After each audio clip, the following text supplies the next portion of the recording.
Welcome to the Nexus. In this video, we're going to be entering the world of Plume.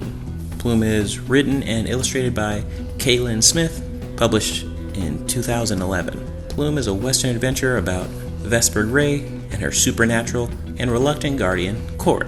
On their way to recover some stolen artifacts, they start to learn the gritty truth about the past and how far they're willing to go to amend it. So yeah, the story is pretty much a Western, with some fantasy elements, some magic, some mystery. The main character, Vesper, well, starts off, she's a pretty cool character. Just kind of has a thirst for adventure. It's always kind of been a part of her. So her living the Southern Belle life just wasn't her thing.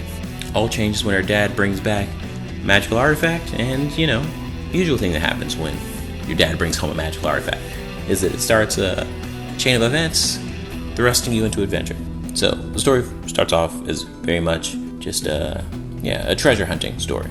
She's kind of an outlaw, a little bit hot-headed, and wants some of that sweet gold. As the story goes on, you start uncovering more and more mystery about herself, her family, and that artifact that has that guardian attached to it.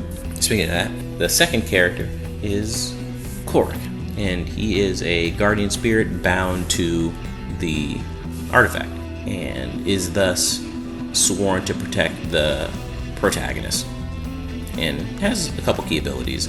It wouldn't go particularly magic. He has the ability of moving a couple things around, making gusts of wind, things like that. It does get crazy sometimes, but doesn't get too crazy. And he's also not granting any wishes, just enough to kind of get out of trouble.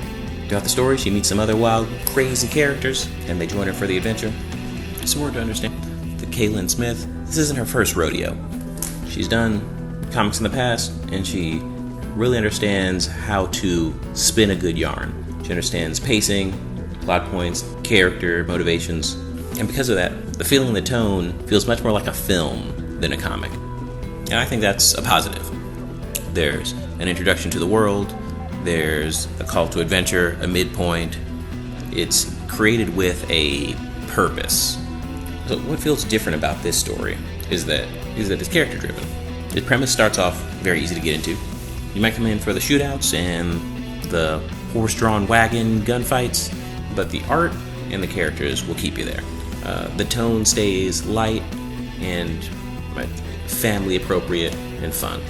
My favorite parts are when things kind of go off the rails. When you understand the plan makes sense, then characters can't keep it together, and then things get bad really fast, and then they need to kind of get out of there. So, although, as I said, it does feel like it's following script, it still has the ability of surprising you. It's a very fun ride. You can read the comic yourself by following the link in the description. This comic is also featured in the card game Scattered Nexus, linked in the description as well. Remember to like and subscribe if you want to see more videos like this, and I'll see you in the next world.